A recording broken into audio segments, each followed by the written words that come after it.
সপ্তরতির চক্রবুহে আমি যেন এক কুরুক্ষেত্রে আটকে গেছি, যেখান থেকে বেরোবার পথ কিছুতেই খুঁজে পাচ্ছি না। গ্রামে বাবা ছিল, শহরে দাদা ছিল, গ্রামে ছোট মামা ছিল, সজ্জল ব্যক্তি। বাংলাদেশে ফরিদপুর ভাঙা থানায় দুই মামার সচ্ছল পরিবার ছিল, কেউ খোঁজ রাখেনি।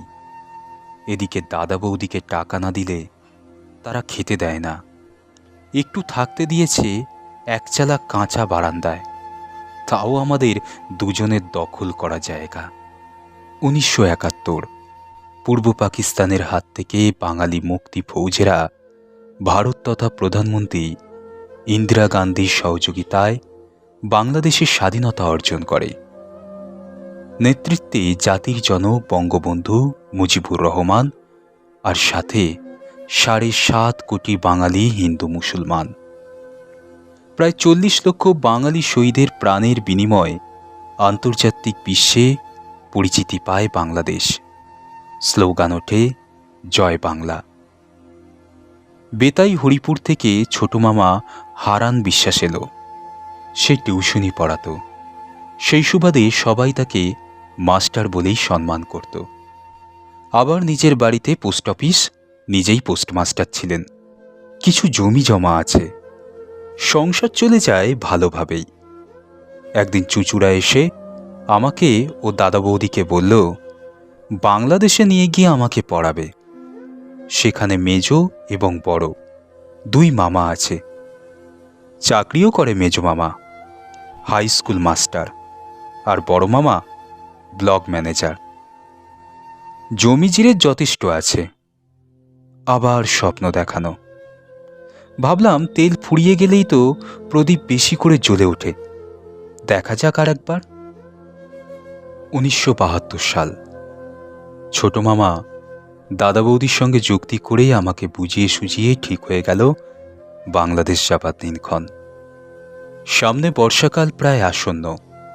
মামা জানতে চাইলে যে আমি কোনো বর্ডার চিনি কিনা।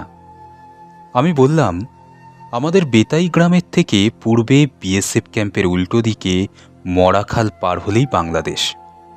তারপর মাইল 3 হেঁটে মেহেরপুর বাসস্ট্যান্ড এবং বাজার, কুষ্টিয়ার মহকুমা। যাবার আগের দিন মামাকে নিয়ে বেতাই লালবাজার দিদির বাড়িতে পৌঁছালাম। পরের দিন সকালে রওনা করে মেহেরপুরে পৌঁছালাম।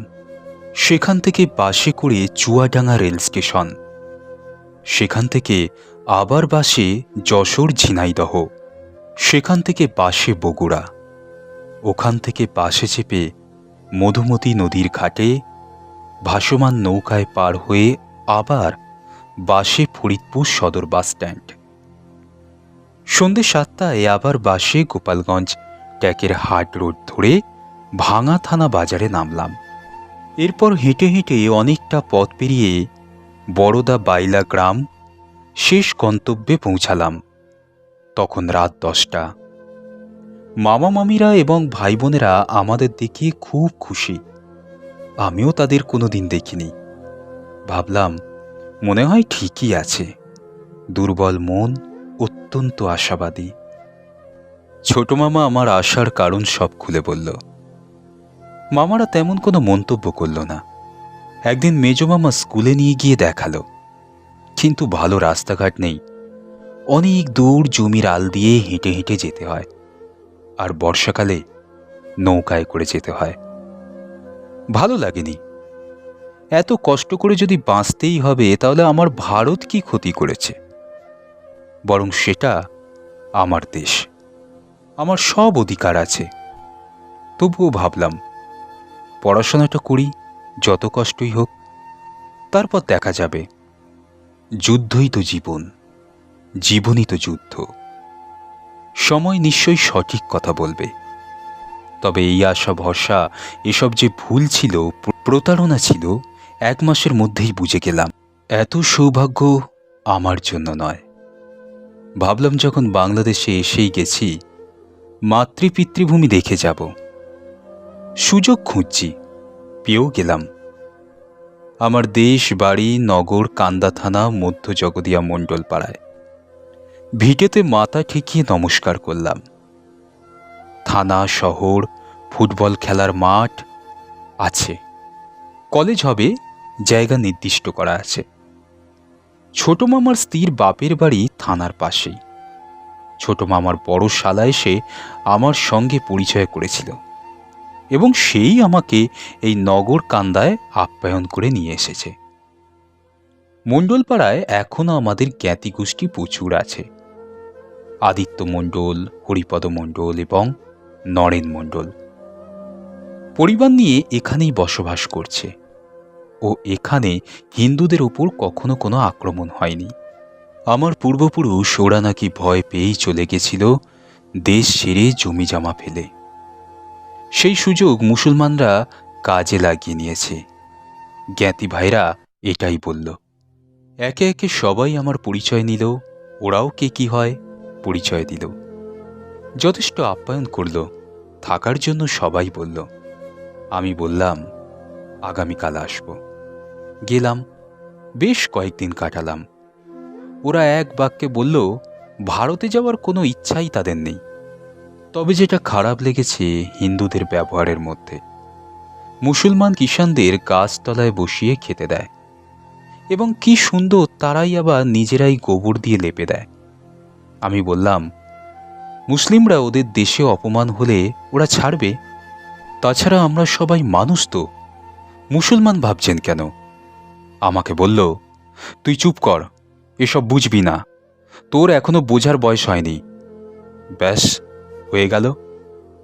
এখনো তারা যৌথ পরিবার, যৌথ জমি, যৌথ হেঁসেল, যৌথ বাড়িঘর, যৌথ আত্মীয় স্বজন। আমার পিতৃভূমি খালি পড়ে আছে, ভিটেটা তখনও আছে, কিন্তু কেউ ব্যবহার করছে না। অথচ সেই জমি আমার বাবা বন্ধু আনোয়ার মল্লিককে দিয়ে এসেছে। সব কথা জ্ঞাতি দাদাদের কাছে শুনে আরও একবার মাটিতে মাথা ঠেকিয়ে প্রণাম করলাম।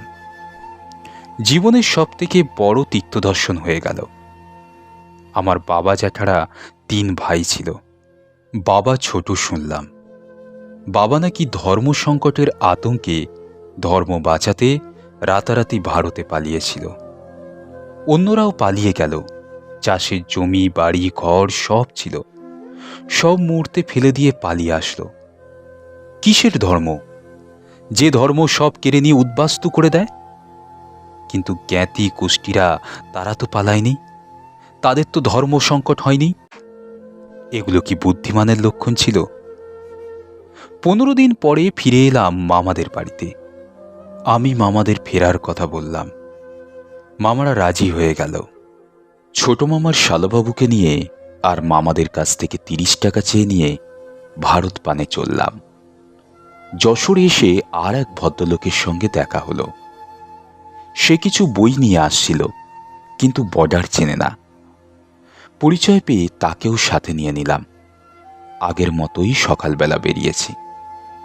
সন্ধ্যাবেলায় মেহেরপুর বর্ডার পেরিয়ে বেতাই লালবাজারে এসে উপস্থিত হলাম। দিদিকে সব বললাম। সে বলল, দেখ কি করবি, আমার তো পরিস্থিতি দেখিস ভালো না। রাতে আমরা 3 জন খাওয়া দাওয়া করে ঘুমালাম। পরের দিন সকালে যে যার ঠিকানায় চলে গেলাম। আর কোনোদিন কারোর সাথে দেখা হয়নি। আবার আমিও চুঁচুড়া শহরে চলে এলাম। বিড়ি বাঁধা শুরু করলাম। সারাদিন 1000 বিড়ি বাঁধলে তবে 2 টাকা মজুরি ছিল। এই কাজে সম্মান ছিল না। ধীরে ধীরে বামপন্থী আন্দোলনের সংগঠনগুলিতে যুক্ত হতে থাকি। এদিকে ফিরে আসতেই দাদার সঙ্গে বিরোধ বাড়তে থাকে। বৌদি বিষয়গুলো মেনে নেয় না। তিক্ত বিরক্ত হয়ে স্লোগানে গলা মেলালাম। 1973 সালের 12ই নভেম্বর আইন অমান্য আন্দোলন করতে গিয়ে প্রথম গ্রেপ্তার হলাম এবং বহুদিন হুগলি জেলে বন্দী রইলাম। পাশেই দেখছি অস্বাস্থ্যকর আধা অন্ধকার একটা ছোট্ট কুঠুরি।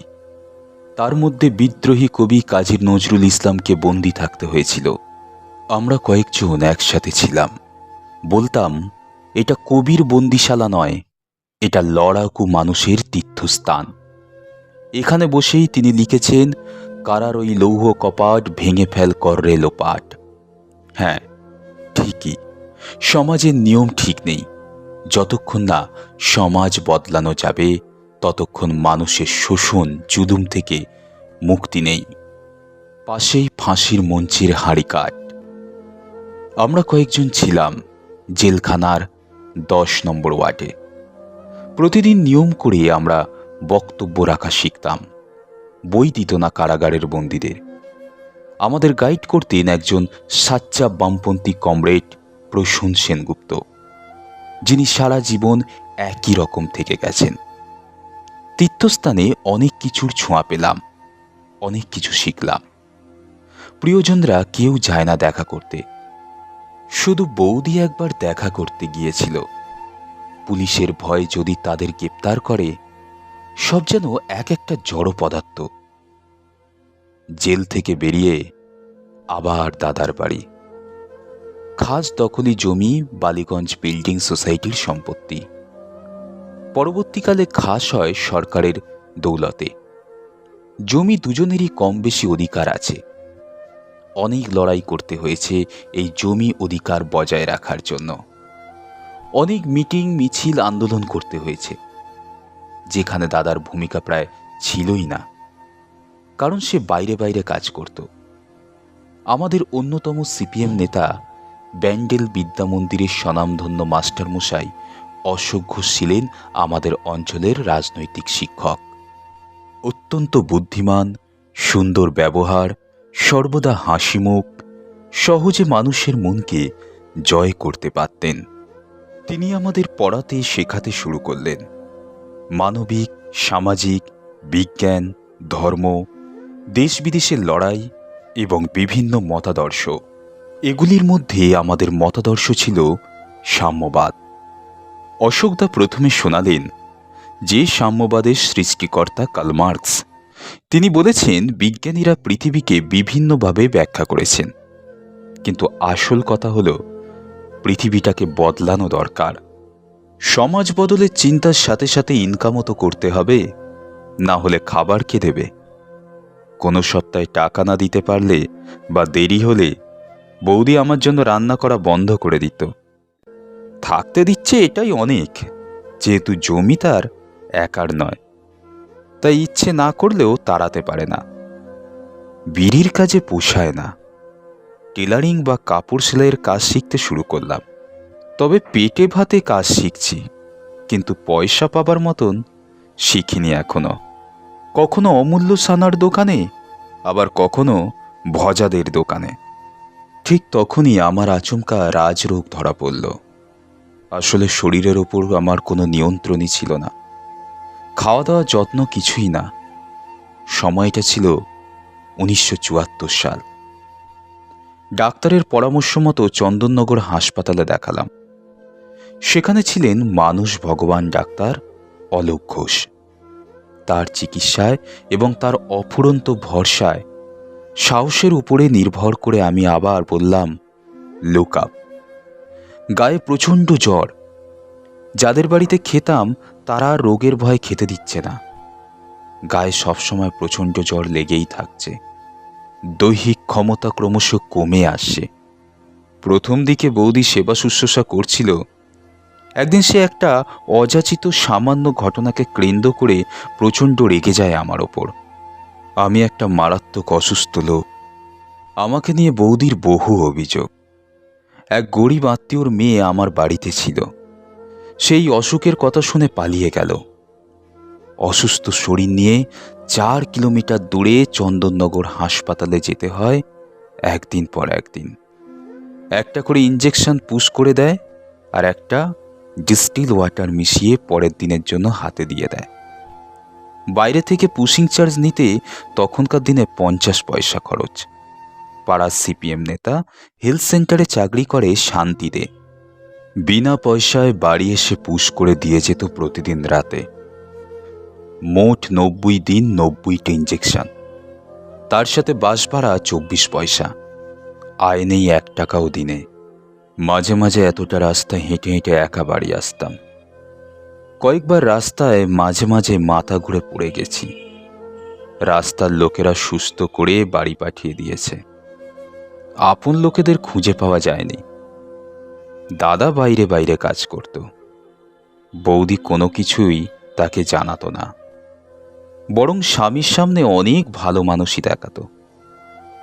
প্রতিবেশী এবং একজন আনন্দমার্গ সাধু খাবার দিয়ে যেত মাঝে মাঝে। এছাড়া বামপন্থী বন্ধুরা আমাকে খাবারের খরচ দিয়ে যেত। ওষুধ অবশ্যই হাসপাতাল থেকেই দেয়া হতো। 90টা ইঞ্জেকশন শেষ হয়ে যাওয়ার পর আবার এক্স রে পরীক্ষা, রক্ত পরীক্ষা, থুতু পরীক্ষা সব হলো। দেখা গেল বিপদ অনেকটাই মুক্ত। ডক্টর অলোক ঘোষ বললেন, 2 থেকে 3 বছর নিয়মিত ওষুধ খাও আর ডাল ভাত খাও পেট ভরে। আর কিছু পারো যদি ভালো হয় একটা করে ডিম সেদ্ধ যদি সকালে খেতে পারো। ডাক্তারের পায়ে হাত দিয়ে নমস্কার করে বললাম, ঈশ্বর আছে কিনা জানি না, তবে মানুষ ঈশ্বরকে তো পেলাম।